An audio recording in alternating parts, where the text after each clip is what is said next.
आइए दोस्तों देखते हैं, टाइम एंड वर्क का एक बहुत ही अच्छा टाइप है और ये टाइप एसएससी में पूछा गया था, लेकिन ये टाइप आगामी परीक्षाओं के लिए बहुत ही ज़्यादा महत्वपूर्ण है।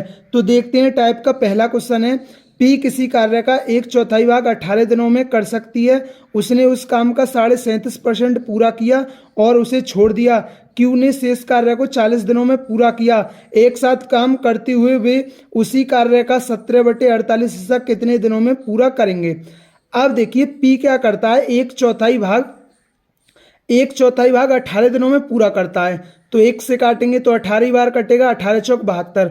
तो पी पूरे काम को कितने दिनों में करेगा, तो पी करेगा पूरे काम को 72 दिनों में करेगा। उसने बोला है उसने उस काम का 37.5% पूरा कर लिया। पी ने 37.5% काम कर लिया। अब एक बात बताइए, पी ने 37.5% काम कर लिया, पी ने 37.5% काम कर लिया, तो शेष काम कौन ने करा होगा। 100% टोटल वर्क होता है, जिसमें से 37.5% पी ने कर लिया, तो 62.5% कौन ने किया होगा। तो आप कहेंगे 62.5% क्यू ने किया होगा। 62.5% का मतलब होता है 5/8। 62.5% का मतलब क्या होता है, 5/8। या आप ऐसे समझ सकते हैं, इसे आप ऐसे कर सकते हैं, परसेंटेज की 2 जीरो और एक इसकी जीरो, आप इसे 25 से काट लीजिए। 25 से 25 बार और 25 चौका 100, 55 25 और 5 दूनी 10, तो कितना आ गया 5/8। लेकिन अगर आपको 62.5% की फ्रैक्शन पता है तो वो कितनी होती है, 5/8 होती है। अब उसने बोला है उसे छोड़ दिया। क्यू ने शेष कार्य को 40 दिनों में पूरा किया। शेष कार्य कितना था हमारा, 5/8, और क्यू ने 40 दिनों में पूरा किया है। तो मैं ये देखूंगा क्यू उस कार्य को पूरे को कितने दिन में करता, 5 × 40, तो 8 × 64। तो क्यू पूरे काम को कितने दिनों में करता, तो आप कहेंगे क्यू पूरे काम को कितने दिन में करता, तो पी पूरे काम को 64 दिनों में कर लेता। अब देखिए, पी पूरे काम को 72 दिन में कर लेता है, क्यू पूरे काम को 64 दिन में कर सकता है। तो इनका आप एलसीएम ले लीजिए, टोटल वर्क निकाल लीजिए। अब देखिए, 72 क्या होता है, 8 × 72, और ये क्या होता है 8/64, मतलब 8 × 8। देखिए 72 के फैक्टर होते हैं 8 × 9, और जबकि 64 के होते हैं 8 × 8।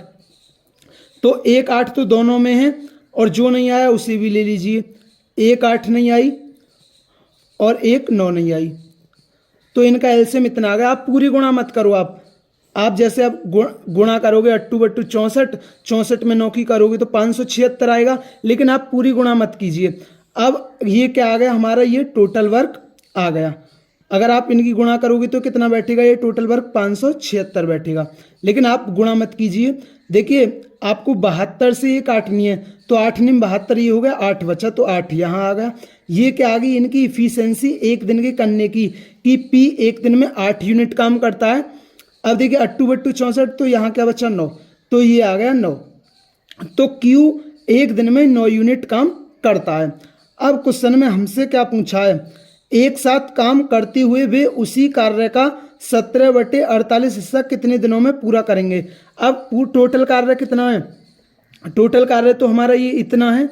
अब उसने टोटल कार्य का 17/48 हिस्सा कराना है। टोटल कार्य का कितना हिस्सा कराना है, 17/48 हिस्सा कराना है।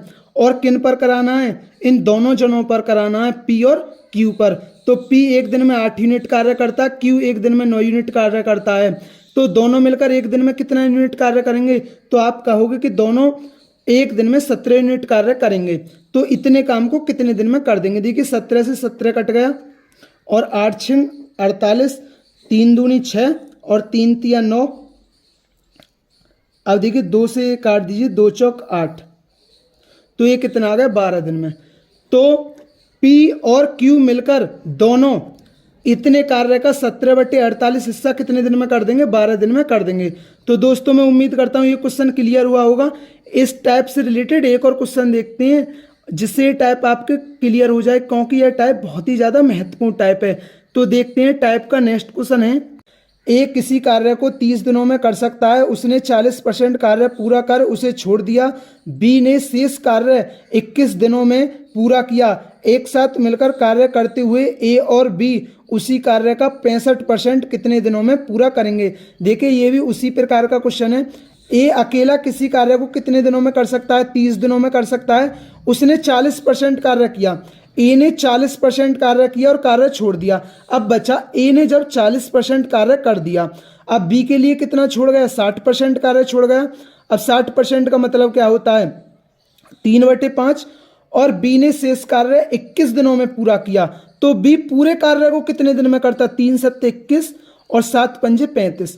तो बी पूरे कार्य को कितने दिनों में करता? तो आप कहेंगे 35 दिनों में पूरा करता। तो अब देखिए टोटल वर्क निकाल लीजिए कि टोटल वर्क क्या होगा हमारा। अब 30 और 35 का एलसीएम लेना है, तो 30 क्या होता है? 5 छिंग 30 और ये क्या होता है? 5 सत्ते 35। तो 5 तो दोनों में है और एक इसमें 6 और एक क्या 7 है। ये क्या आ गया हमारा? ये टोटल वर्क आ गया। अगर आप इनकी गुणा करेंगे 5 छिंग 30 और 30 सत्ते 210, तो हमारा टोटल वर्क कितना है? 210 यूनिट है। अब देखिए मैं दोनों की इफिशियंसी देख लेता हूँ। अब देखिए 5 छिंग 30 से 30 कट गए तो 7 बचा यहाँ और 7 पंजे 35, तो यहाँ क्या बचा? 6। तो ए एक दिन में 7 यूनिट कार्य करता है और बी एक दिन में 6 यूनिट कार्य करता है।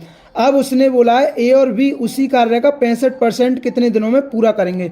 अब टोटल वर्क कितना है हमारा? टोटल वर्क है हमारा है 5 गुणा 6 गुणा 7 ही हमारा टोटल वर्क है, लेकिन ए और बी उसी कार्य का 65%, तो टोटल वर्क इतना है। टोटल वर्क का 65%, जैसे अभी क्वेश्चन जो इससे अगला बताया था उसमें 17/48 हिस्सा पूछा था, लेकिन इसमें 65% हिस्सा पूछा है और दोनों जने मिलकर। तो ए एक दिन में 7 करता है, ए एक दिन में 6 करता है, तो दोनों मिलकर एक दिन में कितना कार्य करेंगे? 13 यूनिट कार्य करेंगे। तो दोनों इतने टोटल वर्क 210 के 65% को कितने दिन में करेंगे? अब देखिए काट दीजिए, 13 पंजे 65 और 5 25 और 25 चौका 100, 2 दूनी 4 और 2 तीय 6, 7 तिया 21/2। 21/2 का मतलब होता है 10 से 1/2 दिन में। तो ए और बी मिलकर कुल कार्य के 65% हिस्से को कितने दिन में कर देंगे? तो वो 10.5 दिन में कर देंगे। तो दोस्तों मैं उम्मीद करता हूँ ये टाइप आपके क्लियर हुआ होगा। ये एसएससी में पूछा गया था, ये बहुत ही अच्छा टाइप था, लेकिन नॉर्मल टाइप था, लेकिन ये अपने आप में अच्छा टाइप था। तो अगर दोस्तों वीडियो अच्छी लगी हो तो हमारे चैनल को जरूर सब्सक्राइब करें। थैंक यू दोस्तों।